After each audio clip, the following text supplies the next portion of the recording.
If you work in quality control at a candy factory, you know strict safety regulations come with the job. It's why you partner with Grainger. Grainger helps you find the high-quality and compliant products your business needs to inspect, detect, and help correct issues. And the sweetest part is, everyone gets a product that's as safe to eat as it is delicious. Call 1-800-GRAINGER, click Grainger.com, or just stop by. Grainger, for the ones who get it done.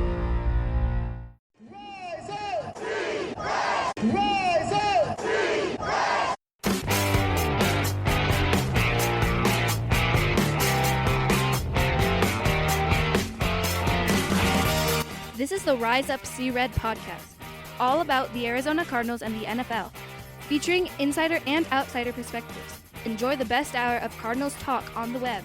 Now here are your hosts, Jess Root and Seth Cox.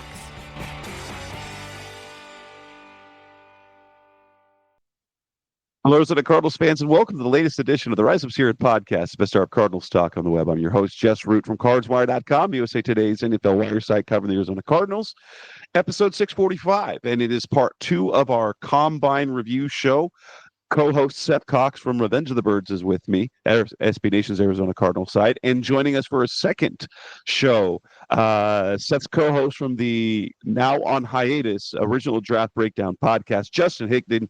Thanks for coming back again for a second show. It's good to have you as always. We've had you on for years, but instead of making this become a 3-hour basically motion picture of a podcast where you get nothing but our blathering talking, we get you on for 2 shows. Let's talk the defensive side of the ball at the Combine. In our last episode, we went from quarterback to offensive line.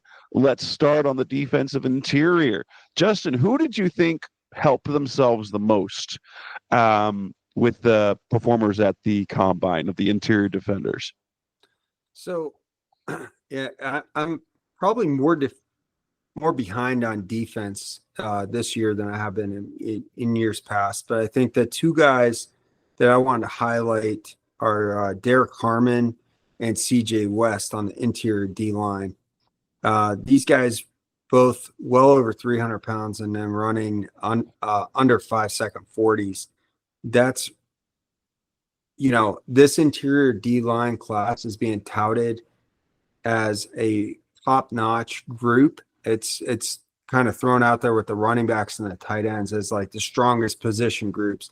And I could probably name half a dozen guys, but those 2 guys really stood out. And West, coming from that Indiana team that really shocked everybody by having a 1-loss season and making the playoffs, and then falling behind and affording themselves pretty well in a comeback, even though they lost. They lost by the lowest margin of any first-round playoff team when all was said and done. So those 2 guys really stood out to me, and there were others too, and I'll let Seth speak to that. I think, Harmon's the guy for me that you look at now and you go, obviously being an Arizona Cardinals podcast, you go, that's the guy, right? Like this guy's a freak of nature. We're talking potentially like a DeForest Buckner level type of impact player. So obviously that's one. I was disappointed a little bit in not getting to see Tyleik Williams, but when he measured in, didn't you just kind of go, all right, that's really all I needed? Because the way this dude plays, you were just, we knew he was big, right? But you get a guy like Walter Nolan, right, who's being touted as a top 15 pick, and I like Walter Nolan, but he came in at 6'4" and less than 300 pounds, and he moves extremely, extremely well. But Tyleik Williams came in at 334 pounds. And the way this dude moves and penetrates, like one of my favorite prospects in the last I think it was 4 or 5 years ago, Alan McNeil, right? Like that's the type of guy that Williams reminds me of, a guy that has just become such a dominant force for that Detroit Lions team. And he's even bigger than McNeil was. So yeah, I was disappointed that Williams didn't test, but man, I'm excited if he does, because he might be that type of guy right now that they go, oh, we don't even need to test him, right? Like 330, this dude's a freak of nature. Yeah, Tyleek Williams. The thing about that is, at 332, what kind of testing numbers are you to get from him? But what we did get from him was participation in positional workouts, right? And he moves so well. Right. And I think that's what people wanted to see, just to verify what they saw on tape, because like you said, what you saw on tape was a game changer and a guy that's that big. I didn't even realize he was that big in all the years I've spent watching him at Ohio State. But a guy who's very impressive. And you talked about Walter Nolan. The questions about him aren't about play. It's about character, right? It's about some off the field stuff, which I don't think is very clear to us right now. But if we're talking about guys that didn't test, I think the biggest question might be Mason Graham, who is gifted in the position of being like a top 5 guy. And you watch Mason Graham, and I think we'd all agree this guy is a dominant player at his position in college. And I was disappointed that he didn't test, because especially after he came in with the very short arms, which I think people expected. But it would have been nice to have that athleticism to counter that, right? But what we do have to counter that is that Mason Graham has the wrestling background. And that's something that Seth and I have talked about for many years, especially for interior offensive and defensive linemen. The guys that have the wrestling background, they understand leverage and they understand center of gravity and things like that. And I think, in my opinion, Mason Graham is still a top 10 player in this draft. And Seth knows that I hate drafting defensive tackles in the top 10. But when you have to look at the makeup of the entire class. And when other positions like quarterback, we talked about on the last show, Jess, there aren't a bunch of top 10 quarterbacks. So you just look for the best players, and Mason Graham's one of the best players in this draft, regardless of his own length. What about Kenneth Grant, a guy that mock draft signed the team to find the Cardinals? Giant, 6'3", almost 6'4", 331 pounds. Mm-hmm. They say, I keep hearing that he's got some pass rushing juice. Is he a middle of the first round type guy that you can get? Could he be someone like a Vita Vea, who is, at minimum is going to be a great 2-down player? You don't want to get 2-down players in the first round, but I remember you guys having specifically that conversation about Vita Vea years ago, and he's proven to have that juice to be able to get to the quarterback. Does Grant have that? Seth, this is a good question for you, because I think Grant and Tyleek are pretty similar size-wise. So I'll throw this one to you, because you're kind of more knowledgeable about the interior D line than I am. Right. Here's my issue with Grant, is that he played alongside another, as Justin just pointed out, he played alongside a guy that's going to be a top 10 pick. Or, for better or worse, seems like he's going to be a top 10 pick. And I don't mind the lack of sacks or tackles for loss, but I would have liked to see a little bit more production. He did have a little bit more in less games this year. He had 32 combined tackles, including 7 tackles for loss, in only 12 games this year. So that was the improvement. The one thing he does extremely well is when he isn't pushing the pocket, he does bat balls down quite a bit. I mean, we're talking about a guy that had 5 passes defense last year and then 6 passes defense this year. Like, he 11 passes defense for a interior guy is a wild number. I like him. I just don't know. I mean, he's going to be the quintessential guy that's going to take 3+ years until he starts to be kind of the guy that you're looking for.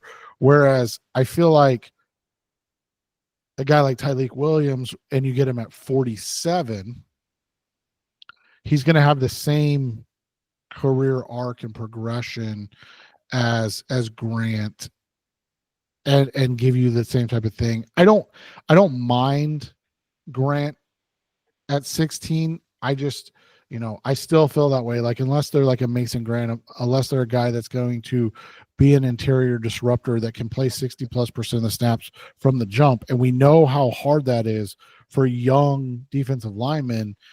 I don't want to bank on that in the top, in the first round. A guy that I'm interested in, to get your opinion. I don't know if you ever paid a whole lot of attention to him, because, to be fair, he played at Nebraska, but Ty Robinson had a really, really nice combine, right? And he's coming off a season where he had 7 sacks on top of that. Came in at 6'5", 288, had really good numbers, testing numbers, not quite Braden Fisk level, but he's, on that same spectrum. And then he put up 7 sacks this year for Nebraska. Is he a guy that can translate on in that third round area, you think, Justin? To be honest with you, I didn't spend a lot of time on the Nebraska defensive line, but I am familiar with Ty Robinson, and I was surprised at his athletic testing, because they had the who was the kid that was on that line that wasn't invited? Nash Huntmaker, or yeah, I know who you're talking about. And that guy looked more impactful to me watching Nebraska in a live setting than Ty Robinson did. But you got to look at these. I am a big fan of guys that are productive in these Power 4, used to be Power 5 conferences. Those guys have a way of finding their way. If they're not highly touted guys, they find their way on the NFL rosters. And I think Ty Robinson afforded himself so well with this combine. I want to go back to Derek Harmon too, another Big Ten guy, right, out of Oregon. But Derek Harmon is the only guy out of this interior D-line class that by my metrics produced at a high level that wasn't a tweener. Like, that wasn't a Nick Scorton or a Jordan Birch or Jaden Ivey, these bigger edge guys. Derek Harmon was the only true defensive tackle that really produced at a really high level in terms of tackles for loss, sacks and hurries and pass breakups and that kind of thing. All the other guys were tweeners that might be ranked as edges elsewhere. But back to Nebraska, guys, it's a good program. Matt Rule has kind of started to turn that around. And, yeah, I think you're talking about mid-round guys. I would look at those Nebraska guys for sure. One more guy I want to mention, just because you mentioned Kenneth Grant, right? And then we talked about Tyleik Williams. So Grant seems like he's going to go in that first round range. Williams, again, my preference in that if you're going to take him, he's going to go in that 40, maybe before they pick, but that 47 range. But in that third round range, a guy that is just massive. I mean, 6'6", 332. Alfred Collins, the Texas defensive tackle. And then, he came out this year. He is not a pass rusher. And that's okay, because he's a guy that can kind of anchor things, be a kind of guy that just anchors the middle of the defense and eats up space. And in the third round, that's what you're looking for a guy that you're okay that he's going to play only 40 to 50% of the snaps and things of that nature. So, I think if you go with Grant early, you're hoping that he turns into a pass rusher. Where if you go with Collins in the middle round, you're not worried about it. And then if he gives you any pass rush juice, it's just a plus on everything else he brings. But this is a really interesting class. And like I said, for my money right now, the guy that if I'm the Cardinals that I'm hoping gets there to 16 is Derek Harmon. Yeah, I don't think you're getting Collins in the third round either. I think there's a good chance he goes in the first round. He had a great combine, and you talked about Seth. You talked about batting passes down, and that's something that you and I have talked about for many years. It is almost as good, if not as good, as a sack to bat a pass down at the line of scrimmage, and that's something that Collins did very well. And then to stack that with a good combine, you're right. He doesn't get to the passer. He's not a sack artist out of that interior D line. But I think, we have to look. You and I we've been skeptical over the years about guys. Jess mentioned Vita Vea. You and I talked about Jalen Carter. We have to look at these interior defensive line guys a little bit differently because what they're asked to do in college is so much different than what they might be asked to do in the pros, depending on what team they're linking up with. So over the years, I've softened my stance where, I still am very skeptical of drafting a guy you think is a nose tackle early in the draft. But if you think a guy just wasn't asked to rush the passer, but has the ability to get to the passer, you have to kind of parse that out. And Collins might be a guy who's just didn't get sack numbers, but might have the athleticism to do it in the pros. And so I do think after his combine that he's going to go in the first round. This is a weird year for me because I'm a long time, defensive tackle hater, for lack of a better term. But we have to look at this differently because with the COVID rules, with the age, Collins is an older player. He's going to be 24 in October. But like I said, the game has changed. The NIL has changed it. The COVID rules have changed it.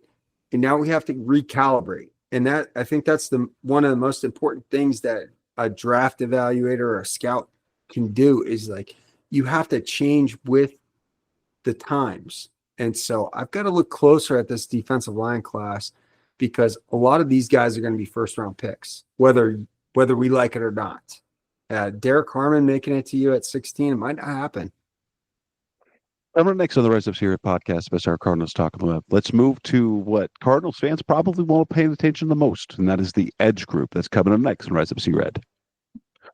We're back on the Rise Up Here podcast, Best Our Cardinals Talk on the Web, and the Edge Group did turn some heads. If there was something that I caught from social media, it was the eye-popping numbers for guys like Landon Jackson, Shamar Stewart, and then the kid out of Boston College, Donovan Izuruka. Yes, it's easy. Izuruaku. Donovan Izuruaku. That was the best pronunciation of a tough name that I've heard from you in years. I don't think it was close, but it was, to me, it was close. Well, the interesting thing about this testing group, Jess, was the biggest freak didn't even test because he ended up with a broken foot, right? Abdul Carter, the guy that looked at as being the number one overall pick. Well, Seth, and as Jess pointed out to me before the didn't show, even measure. He didn't even weigh in. Right. Like this guy is I think that's a baller move, man. Like you're so confident, you're not gonna step on the scale. He's like foot broken, can't work out. All right, I'm out of here. I mean, to be fair, he's a Penn State guy, so we know what the lab's been doing over there for the last 3 years while he's been there. And honestly, for my money, he is the top player in the class. I think Abdul Carter is the top player in this draft class. Well, I should say top prospect in this draft class. I what agree. he did, and if I was drafting number one and I didn't need a quarterback, I wouldn't even have to think twice. But he might drop a little bit because of that foot, even though we're being told that it doesn't need surgery and it's going to be fine. The ironic thing was, so Carter doesn't even measure. Michael Williams out of Georgia, who's considered one of the top 5 edge rushers, he doesn't test. Mike Green out of Marshall, he was really there to clean up some off the field question marks. Yeah. And then did bench press. So he was he's a guy that he didn't test. So like Jess said, and then obviously our friends from Ohio State didn't test. Maybe our guy Jack Sawyer shouldn't have allowed them to measure him. I don't know. Yeah. Let's cut to the chase. Very short arms, 31 plus inch arms. And frankly, we could talk more about this, but he didn't look like, you look at a guy like that with short arms and you think maybe, well, can he play linebacker? He didn't look like he could. He was slipping around. He's kind of stiff. Jack is Jack, and he's probably going to be like a 3rd round pick. But can he be like Sam Hubbard, you think? I do. I actually do. And all I would say is just look at the play that he made against Texas. He beats the Texas right tackle, who's a draftable guy, and he beats him with speed off the edge. And then he chops at the ball, and he picks it up, and he runs to the end zone like an offensive player, like a tight end. He looks like a tight end out there. So there are questions about Jack Sawyer's athleticism, and I think that's fair. I do. He is a little bit of a stiffer athlete, but when he's running with the ball, he looks like a gifted athlete, and that is what he was. If you look at his high school tape, this is a guy that played Wildcat quarterback. He played running back. He played defensive end. I think whoever gets Jack Sawyer is going to end up with a great value pick. But I think that's going to be around the 3rd round at this point. We mentioned you mentioned Shamar Stewart. He's a freak show. He's the biggest question mark of the draft to me. I mean, right. Never had more than a sack and a half. How do you put up those numbers athletically and not have more than a sack and a half? Yeah. So Jess, let me put that in perspective. I think Shamar Stewart had 4.5 career sacks, right? Jack Sawyer had that in the playoffs. And then you look at JT Tuimoloau, who also didn't test. He had 7 sacks in the playoffs. In the playoffs, that's a 4-game stretch. And Shamar Stewart had 4.5. So, people, the intellectuals in the DraftNet community are going to tell you that the scheme dictated this, but it is legitimately a concern. And I guarantee you it's a concern among NFL draft rooms, but they're going to look at this guy. And the interesting thing about Stewart is he was listed in the 280s, and then he showed up at the combine, and he's what, 260 something? 267, which right. For me, I liked seeing that because if he can do that, if he can play at 260, he becomes a much more, because the way he was listed, I was like, he's Darius Robinson, or even if you throw it back, he's LJ Collier, because LJ Collier was an edge coming out of TCU and just didn't do much. But if he's playing at 267, but we haven't seen him play at that, right? Right. What we've seen him play is 280 as this kind of edge setter, this run stopper, and he's just not very productive, and that's the big question mark. But with that athleticism, again, this class, when people are saying he's a top 10 or top 15 pick, you almost have to nod your head in agreement, because are you going to be the guy that misses on this guy? Miles Garrett. He matches up almost physically and athletically with Miles Garrett. Except he had 27 fewer sacks in college. 27. That's insane. So Seth, I didn't see him. I don't recall seeing him at all. Is there the skill set? He's got the athleticism, He didn't have the production, but is there a skill set there?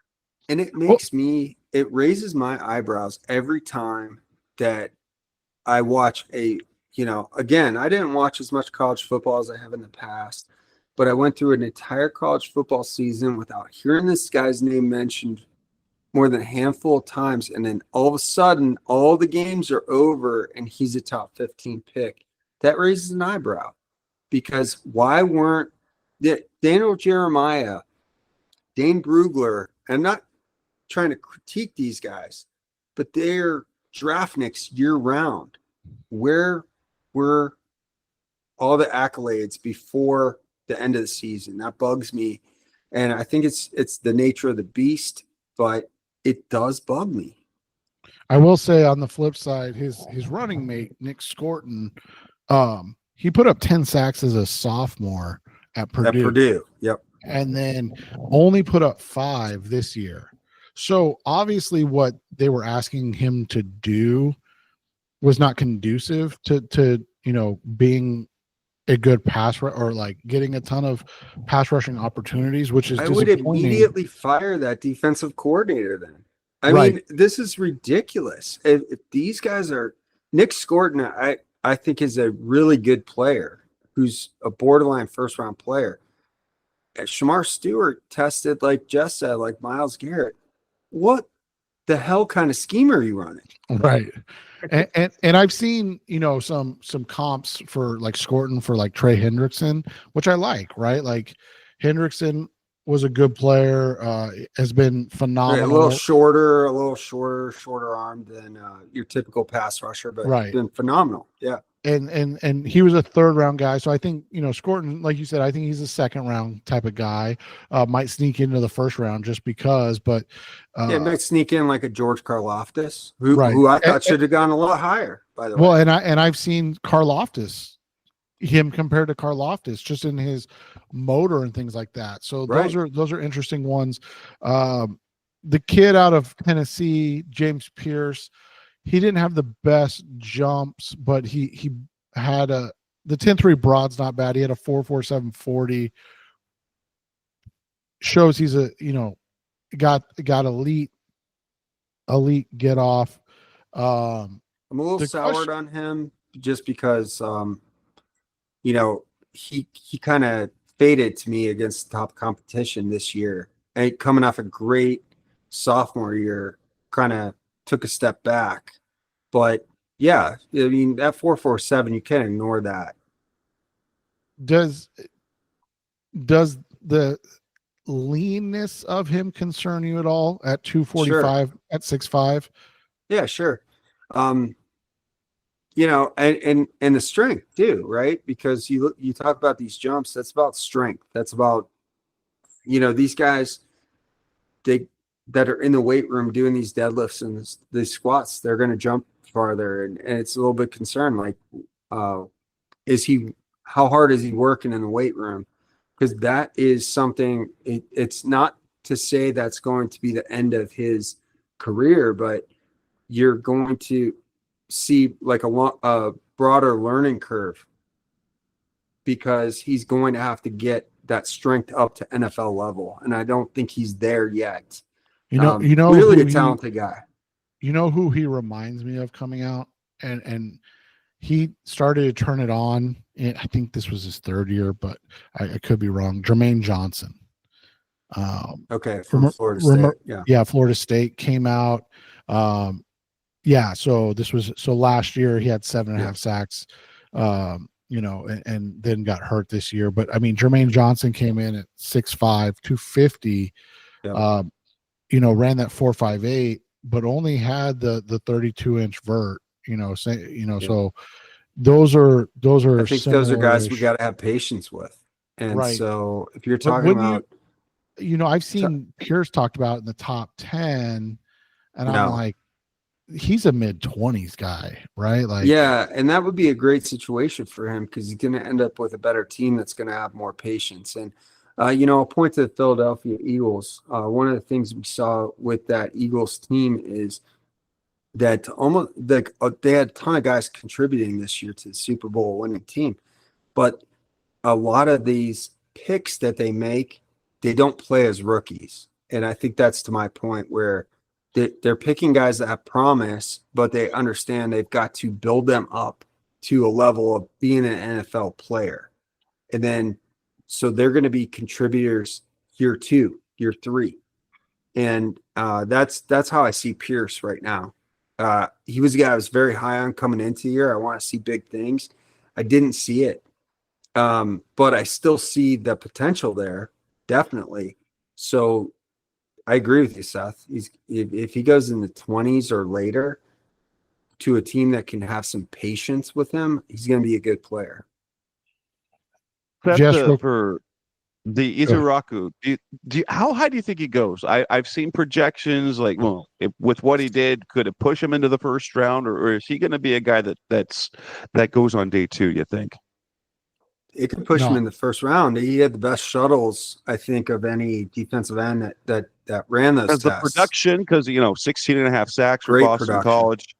Yeah, great production. Same with Mike Green, 17 sacks for Marshall. So they didn't have the great competition, but they were absolutely dominant. And then you add the athleticism on top of that. So, I'm kind of thinking of a guy like Bruce Irvin with him. Yeah. Where like Bruce Irvin went like 15th or 16th or something like that. Nobody expected it.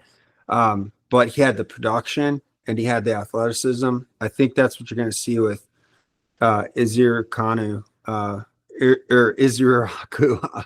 Gosh, we're going to have all kinds of trouble with that name, but yeah, easy. He's going to go, I think he'll go higher than we expect, Jess. Okay. What were you going to ask me, Seth? Oh, I was going to say the one we have to bring up just because Ja Joyner out of Minnesota, the Cardinals hired, I'm not even going to try to pronounce his name. Coach Debo. He goes by Coach Debo. Perfect. Coach Debo. But 6'4", 260, ran a 4.6, didn't have great jumps. The thing that concerned me more was his short shuttle and 3-cone, very stiff athlete. I think it'll, like, if he goes on day 3 somewhere and the Cardinals just continue to pass on him, doesn't that basically just tell you like that Coach Debo is like, no, don't do it. Yeah. That would do that. Now, how about the kid out of BYU, Tyler Batty? He's big, 6'5", almost 6'6", 271, long arms, 33 and an 8, and pretty athletic. Nothing Shamar Stewart like, but do you see that he could have a future doing something in the NFL? Well, the nice thing is now, Jess, you know, at least with these classes, you don't have to worry about the LDS guys coming back from their Mormon mission anymore, right? Because they're basically the same age as these guys getting drafted. Right. Yes. I was gonna say, if you don't care that he's 25, then yeah, more power to you. Now, he only had 1.5 sacks, but I think he's a day 3 guy. I think he's a like an edge setting. The funny thing is his production and athletic testing, to Justin's point from earlier, is basically telling us the story of what we saw with Shamar Stewart, right? Like that's the production you would, or the testing numbers you would have expected from Shamar Stewart just based on what he did at Texas A&M. So, you know, Batty is a guy that I think ends up going on day 3. And I think he's a rotational defensive lineman probably for his career, which is not a bad thing at all. He's going to end up in Baltimore and in exceeding expectations, right? I mean, he's that type of guy. He'll go to Baltimore in like the 6th round, and then he'll be like a guy that gets like 6-7 sacks a year, and then signs a 4-year $60 million contract with somebody else and doesn't do it. Right, exactly. But he's a good player. But he's a good prospect, but he just didn't put a lot on paper. Let's keep this pushing along. Let's move on to the next group. Coming next on the Rise of Sierra podcast, Mr. Cardinals talking a little. Let's talk about the linebackers, off-ball guys. That's coming next on Rise of Sierra. Back on the Rise of Sierra podcast, Best Our Cardinals talk on the web, moving off the ball to the linebacker group. And largely people say Jahad Campbell is the top guy there, and all he did was run the 40 and do the broad.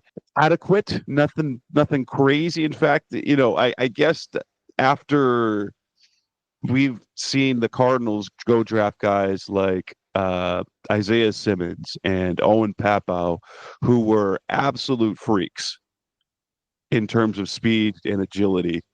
This linebacker group, at least based on the testing, is pretty just okay, because we see Campbell's numbers. That's perfectly adequate. But what he does is look great doing football things. Yeah, Campbell is an interesting one because they used him both as a on-ball and edge, or sorry, off-ball and edge type player at Bama, and he excelled at both.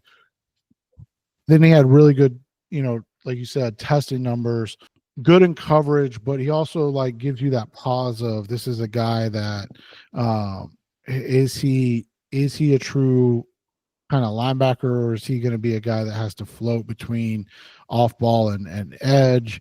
And is that what they are looking for? He's an interesting guy because there's a guy in this class that I absolutely love and would love to see the Cardinals draft him on, probably in that second round, but definitely in day 2. And that's the UCLA guy, Carson Schlesinger. He didn't run, but he measured and then he jumped. Came in at 6'2.5", 242 pounds, and then had a 39.5-inch vertical. He was an All-American at UCLA, as they were, kind of trying to recover from what has been just a terrible run lately for them. And him coming in at the size he came in at was a big deal because they listed him at 210. So to come in at 242 and have that explosiveness still, and what he put on tape from a standpoint of just understanding the game, that's desperately what the Cardinals need at off ball. The question becomes, how high does he go? Because again, this guy was excellent at BYU and went from, like I said, a walk-on to an All-American. Again, don't want to get overzealous or talking about him, but from a numbers standpoint, there are some comparisons to like a Fred Warner who went in the 3rd round. Now, obviously, Fred Warner has become the best linebacker in the NFL, so don't want to go too far. But from a size, athleticism standpoint, there's that. Georgia produces guys every year, like Alabama now, Jalon Walker. But again, another tweener, right, Justin? Like, where does he fit overall in the landscape of everything, and how does that work?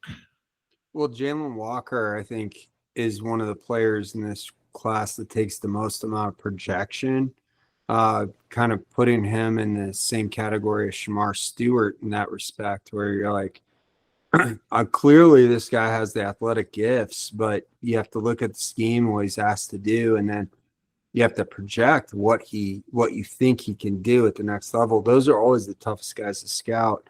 When you talk about Schlesinger, like, was he overshadowed by his own teammate Kane Medrano in this combine situation? Like, the fact that Schlesinger didn't run, and Medrano did. He had one of the best 40s of all the linebackers, I think a 4.47 or something like that. But linebacker, I'll confess, that's probably I've watched probably the least amount of tape on linebackers this year. So I'm not super educated on where these guys stand. I just know Jalon Walker takes a bit of projection because he is a player that some people are considering an edge at the next level, but that's not really how he's used.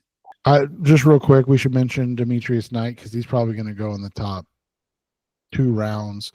The South Carolina linebacker came in at 6'2", 235, ran a sub 4.6, did all the testing, was one of the few guys ranked highly enough that it was actually surprising to see him do all the testing, and tested adequately for the position. I think him and guys like Barrett Carter and Chris Paul Jr., ironically not the basketball player's kid, but Chris Paul Jr., are all guys that are going to go in that, in the top 100, that tested and gave us, at least something, because again, Schlesinger did a jump and a bench. Walker just showed up, but then we got guys like Knight, Campbell, and Paul who gave us something to work with and that we can kind of look at. I would also throw out there a couple guys to keep your eyes on. Danny Stutzman from Oklahoma. He ran he had a really good day. Right, and I think he was probably like, he's not exactly like the Peyton Wilson of this draft because he was taller and ran a faster 40. But another guy, I got to throw out my guy Cody Simon from Ohio State, because although he didn't test, which was the Ohio State prerogative this year, except for those running backs that we talked about on the last show, Cody Simon he was phenomenal on the blitz this year. I think he had 8 sacks and was another one of those guys from Ohio State who just played his best ball at the most important time of the season.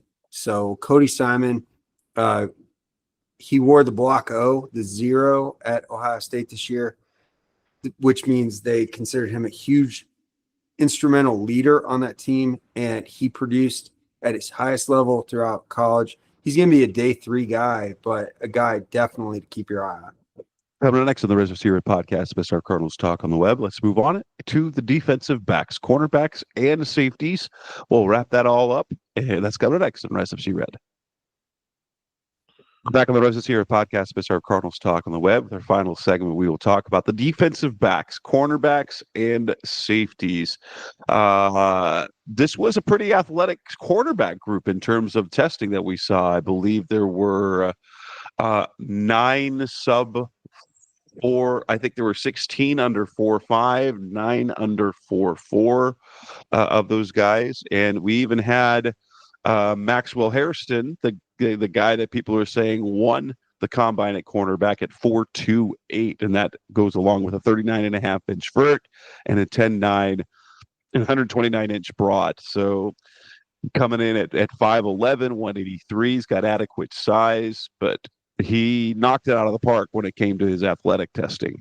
Yeah, and he's been Maxwell Harrison, size speed wise, kind of reminiscent of Denzel Ward coming out in 2018.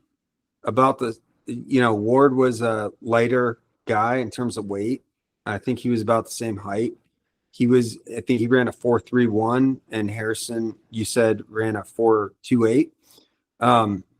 So I think there's a comparison there. I'm going to have to wait for the mock draftable numbers to really get a good read on that, but very impressive in terms of athletic testing for sure.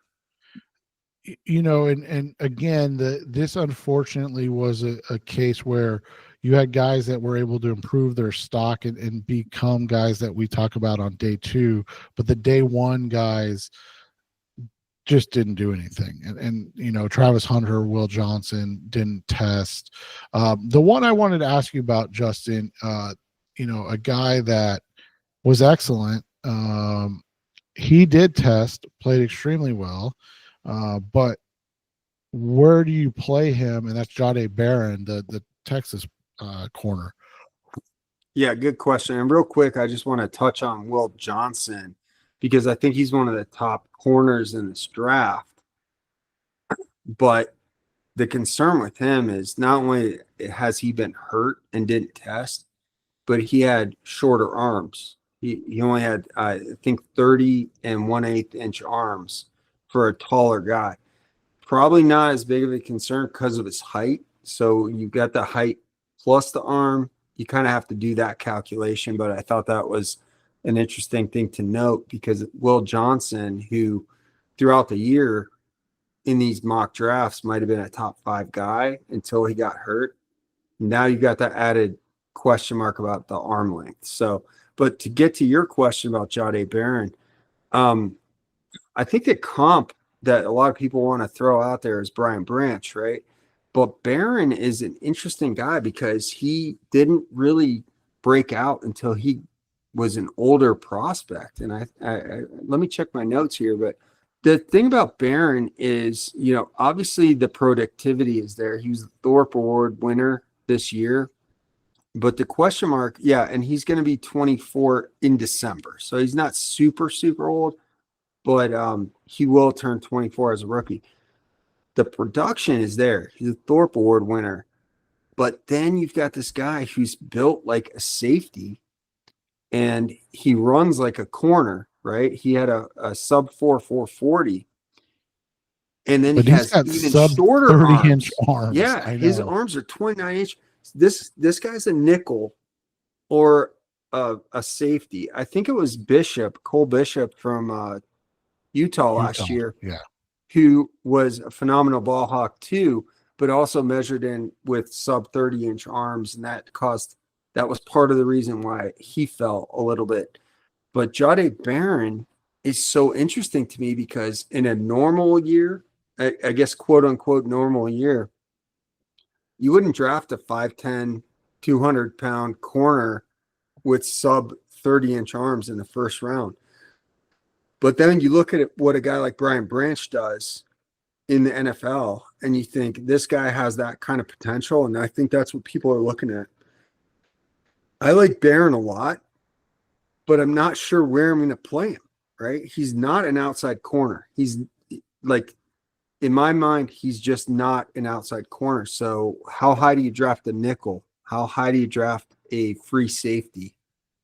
He's got a ton of value in a normal year. He would be like, you'd get him in the third round or bottom of the second round, and you'd be like, we got ourselves a great football player. But what you're seeing is he's being mocked in the top 20. And I don't know. But with the value of this draft class, to me, if I was picking in that range, I'd probably take one of these running backs because they're so studly. And then, but you might be missing out on a really good football player. But the thing is, he just didn't break out till he was really late in the game. Trey Amos had a good day, came in at 6'1", 195, 31.25-inch arms, so not ideal, but he leveled up every year, right? I mean, went from Louisiana, went over to Alabama, and then finished up at Ole Miss. The year at Bama, we would have liked to have seen some more production, but he wasn't a full-time guy, but his 1 year as a full-time guy at Ole Miss, 3 interceptions and 13 passes defensed in 13 games. Yep.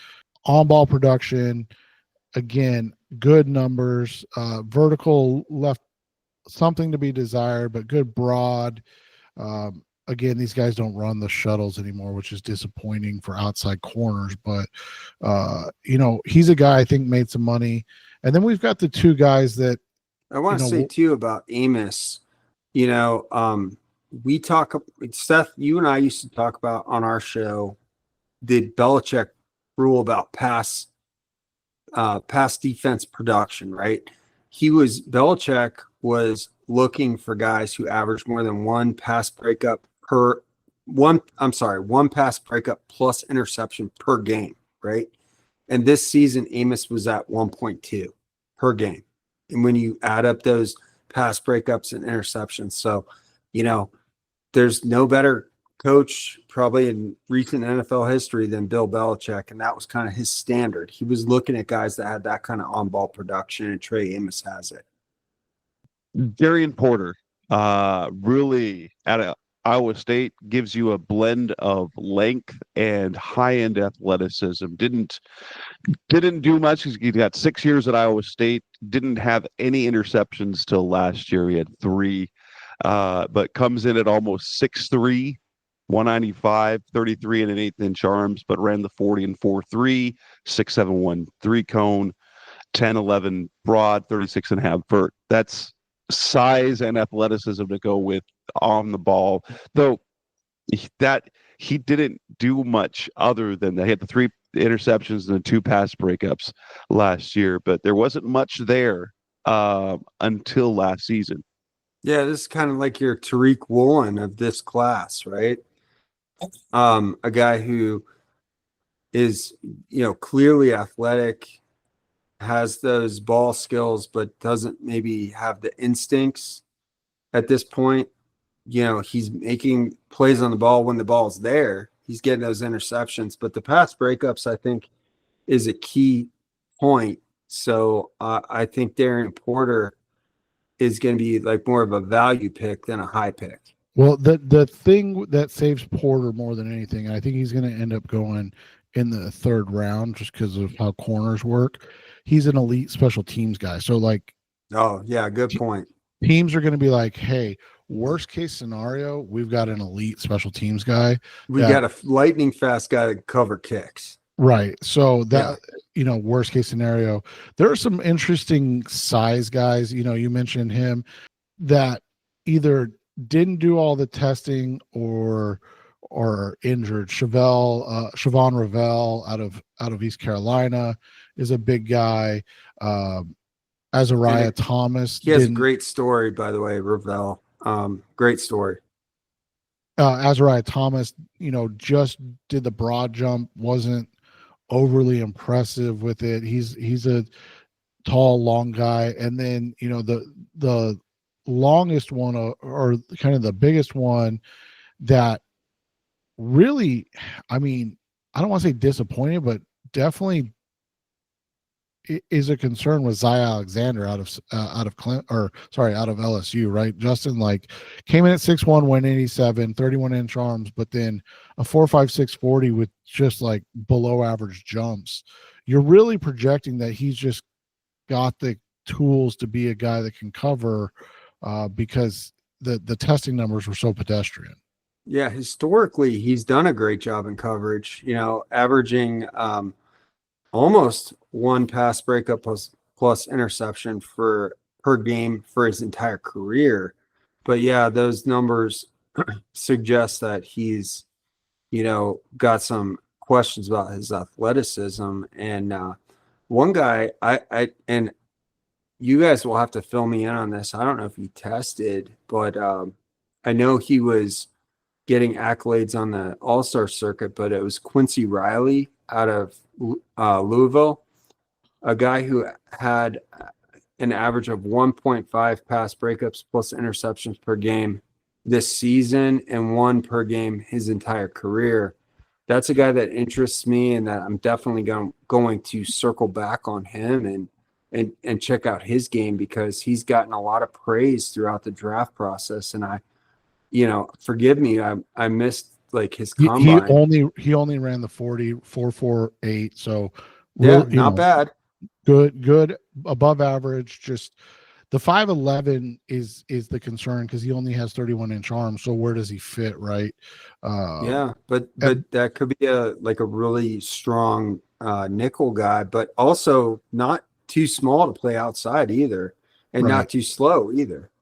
The biggest freak of the draft, and I think is because, as Justin's kind of pointed out really astutely, this isn't a draft with high end at quarterback and at wide receiver. So you're going to see some different positions. Nick Amanawari, the South Carolina safety, 6'3", 220, and then ran a 4.38 with a 43-inch vert and 11.6 broad. This dude's a freak of nature athletically. The question is, why was he not a completely dominant player at South Carolina, right? Yeah, I think you're gonna look at these really big athletic freak safeties at the college level, and you're gonna, I'll take you guys back to Obi Melifonwu, yep. Right? And so you got to take a look at these guys on tape and see. And did Amanawari run the shuttles, Seth? Nope.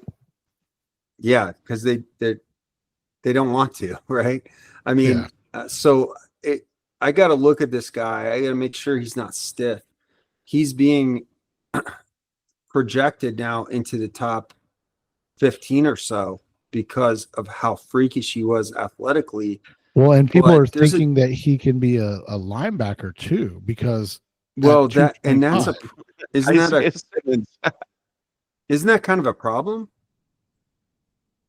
You know, if you're a guy that played safety in college, and then we're projecting you to linebacker, and you know, that suggests kind of a level of stiffness. So you know, is he?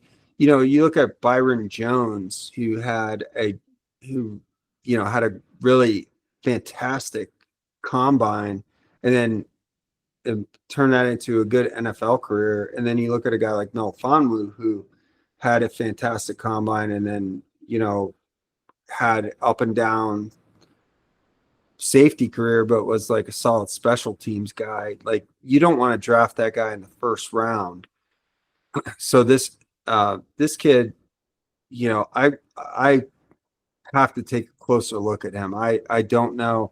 I know he had a lot of interceptions this year, but I don't know how that came about. So a lot of times fumbles, interceptions, a lot of times that has to do with some luck.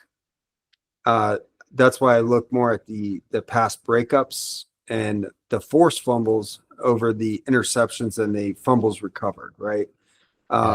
So, but no doubt, I mean, he popped big time on that combine, and he's definitely on my radar, and I've got to take a closer look at him.